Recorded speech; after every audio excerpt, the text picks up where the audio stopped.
16 channels, 15 languages, 20.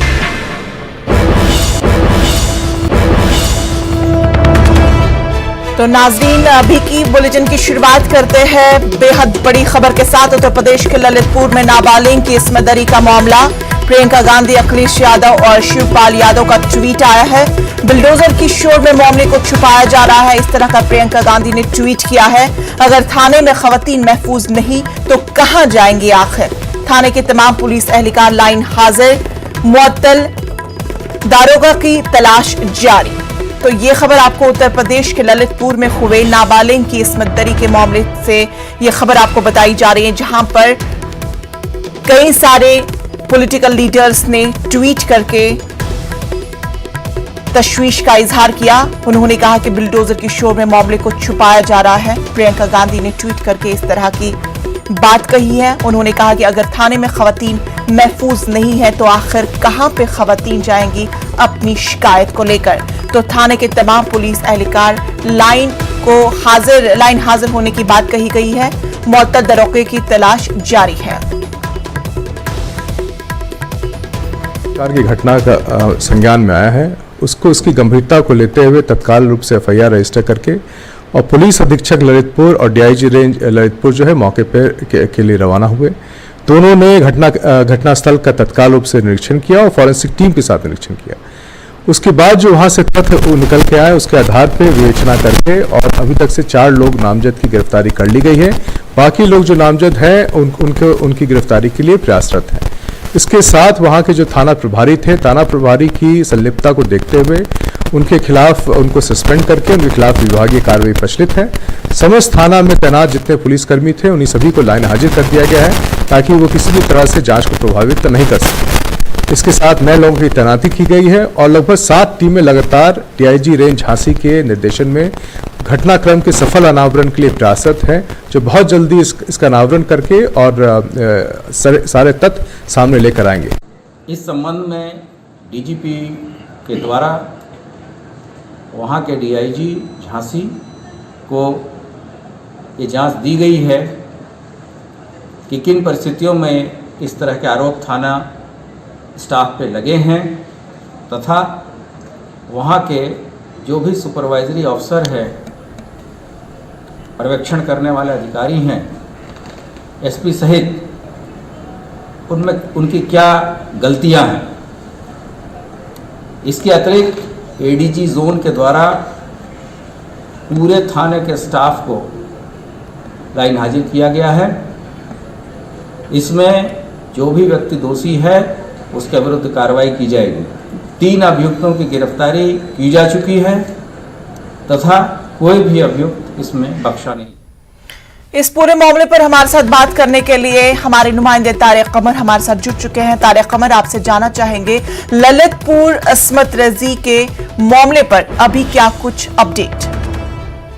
देखिए ईशा, इतना दर्दनाक और इतना अफसोसनाक जाहिर के वाकया है कि सियासी गलियारों के अलावा समाजी सतह पर भी निहायत अफसोस का इजहार किया जा रहा है, मजम्मत की जा रही है और एक बार फिर ये कहा जाने लगा है कि देखिए हुकूमत उत्तर प्रदेश ने बुलडोजर की आवाज में तमाम तर जराइम और क्राइम को दबा दिया है। देखिए इस अंदाज की आवाजें उठने लगी हैं और आपने देखा कि जिस अंदाज से समाजवादी पार्टी ने इसको इशू बनाया, जिस अंदाज से कांग्रेस ने, प्रियंका गांधी ने इस पर बयान जारी किए, उसके बाद शिवपाल यादव ने प्रगतिशील समाजवादी पार्टी के रहनुमा की हैसियत से बयान जारी किया। इनके साथ साथ तमाम तक सियासी और समाजी तंजीमें बड़े पैमाने पर मरम्मत कर रही हैं और यही कहा जा रहा है कि हुकूमत जो है तो खास तौर से खवातीन को तहफ़्फ़ुज़ फराहम करने के मामले में तो नाकाम है ही, लेकिन जराइम के बढ़ते गिराफ ने अब उन पसंद शहरियों की जिंदगी को अजीरन बना दिया है, दूर बना दिया है। देखिए अपने आप में एक मुहावजे का वक्त है।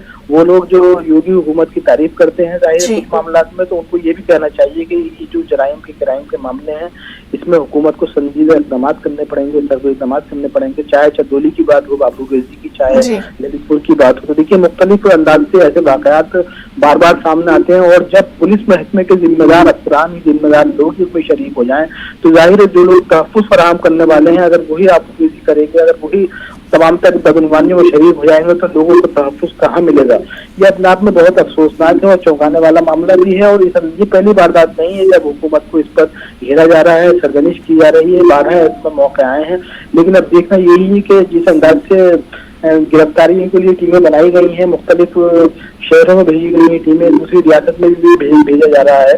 तो देखना यह है कि जो बाकी मफहूर मुलज़िमीन हैं उनको कब तक गिरफ्तार किया जाता है। अभी तक तो सिर्फ 4 लोगों की गिरफ्तारी हुई है और पूरे थाने को जाहिर है कि लाइन हाजिर भी कर दिया गया है ताकि जो तहकीक का काम है वो मुतासिर न हो सके।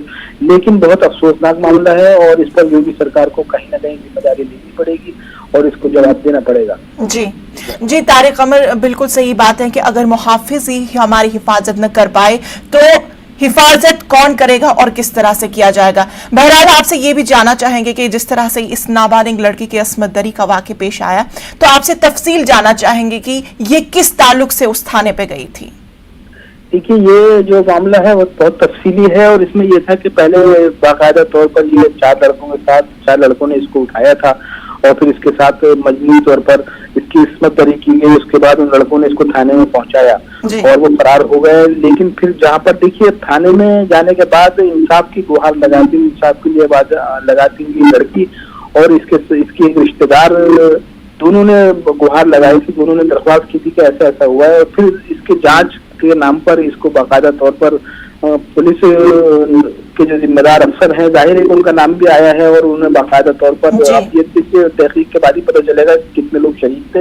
लेकिन फिर वक्त 6 लोगों की जो है जाहिर है कि नामजदगी की गई है, जिसमें 4 लोगों को गिरफ्तार भी किया गया है। तो पुलिस के जाहिर है कि जहाँ पर तहकीक की जाती है, जिस कमरे में इंक्वायरी की जाती है, मालूमात फराहम की जाती है, वहीं पर उसके साथ एक पुलिस अफसर जाहिर है कि अगर कोई इस्मत दरी करता है तो क्या सूरत हाल इस मतलब मंजरनामे की बयान की जा सकती है। बस यही कहा जा सकता है कि इस घर को आग लग गई, घर के चिराग से, और जो लोग मुहावजत करने वाले लोग हैं उन्होंने वही अगर इस अंदाज के इस्तेमाल करने लगेंगे तो फिर कोई वजाहत की और किसी बयान की तफसीली बयान की गुंजाइश शायद कम बचती है। यही कहा जा सकता है कि जिन 4 दीवारियों के अंदर इंसाफ की उम्मीद हो, जिन 4 दीवारियों के अंदर तहफ़्फ़ुज़ की उम्मीद हो, अगर माँ भी हमारी बहू बेटियां बहनें माएँ महफूज नहीं है तो उनको कहाँ इंसाफ मिलेगा, कहाँ तहफ़्फ़ुज़ मिलेगा।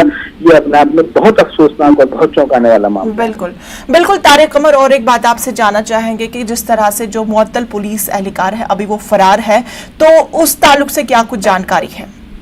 देखिए, जाहिर है कि जो पुलिस के जिम्मेदार हैं उन्होंने बयान जारी किए हैं। एडीजी एलओ का बयान आया है प्रशांत कुमार का कि उन्होंने कहा है कि किसी भी तरह की कोई गुंजाइश नहीं छोड़ी जाएगी और इसको सख्ती से निपटा जाएगा और जो लोग भी इसमें मुलव्विस पाए जाएंगे उनके साथ तो वो तमाम तर सख्ती की जाएगी जो आम लोगों के साथ की जाती है, मुजरिमीन के साथ की जाती है। और देखिए 363, 376, 376 बी और 120 बी ये ऐसी दफात है कि ये बहुत संगीन तस्वुर की जाती है इन मामलों में। तो ये तमाम दफात लगाई जा रही हैं और कहा यही जा रहा है कि जो तमाम तर मुलज़मीन हैं उनको किसी भी तरह किसी भी रियासत से उठा लिया जाएगा, छोड़ा नहीं जाएगा। और इस मामले में जो पुलिस के जिम्मेदार अफसरान है वो ये भी कहते हैं कि हुकूमत भी बहुत संजीदा है और हम भी चाहते यही है कि इस अंदाज के जो जराइम करने वाले लोग हैं उनको सख्त से सख्त सजा दी जाए ताकि आगे मुस्तकबिल में कोई ऐसी हिम्मत न कर सके। लेकिन देखिए ये बयानात हमेशा से आते हैं, हमेशा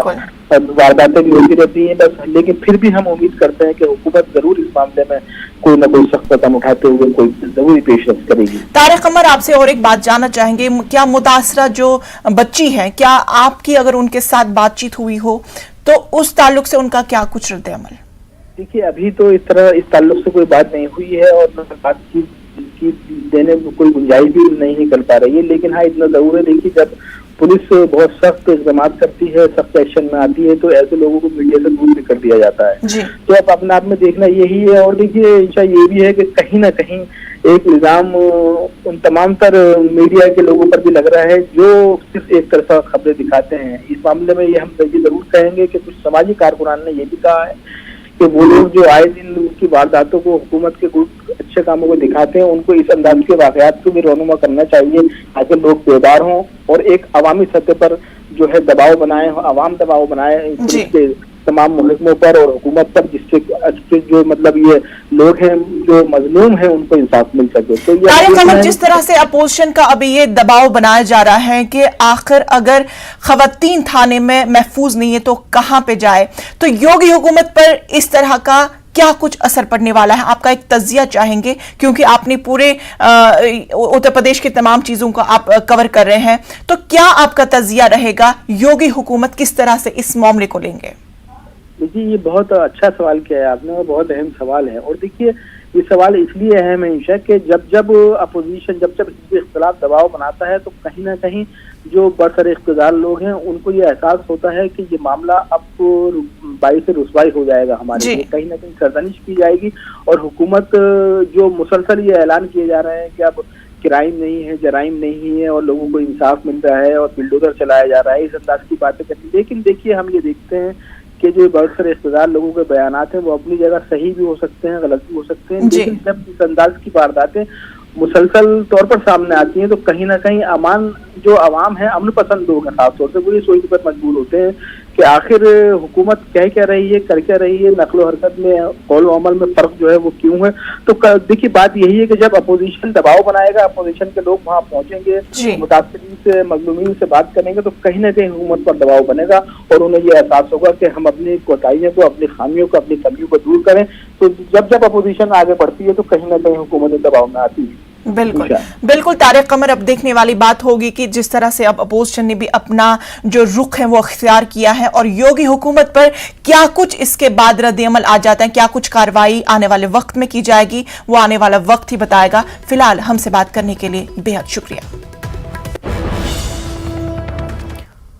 और एक बड़ी खबर से आपको रूबरू करा दे, आरबीआई ताल्लुक से रेपो रेट में 40 बीपीएस का इजाफा किया गया है। आरबीआई ने इजाफा किया,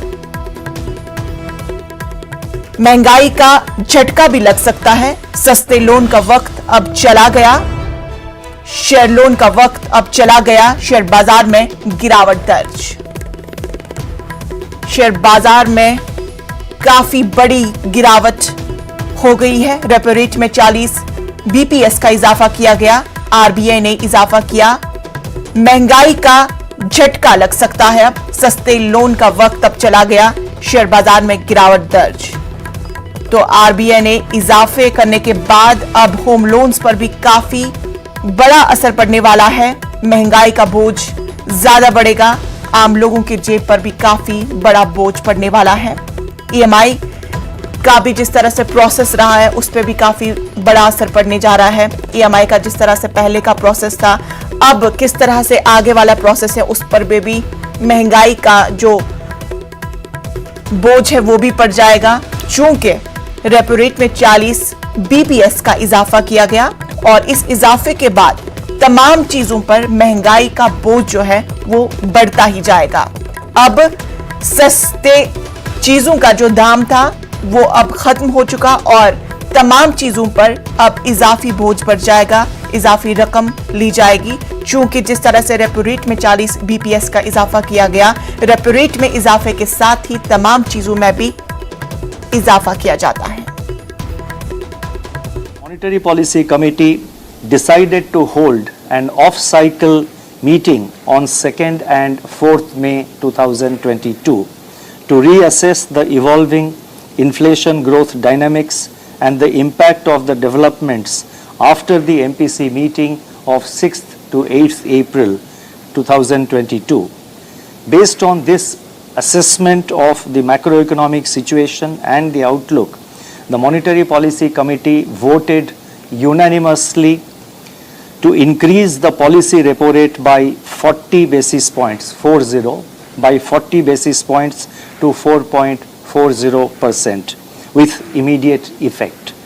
Consequently, the standing deposit facility rate stands adjusted to 4.15% and the marginal standing facility rate and bank rate to 4.65%. The MPC also decided to unanimously remain accommodative while focusing on withdrawal of accommodation to ensure that inflation remains within the target going forward while supporting growth.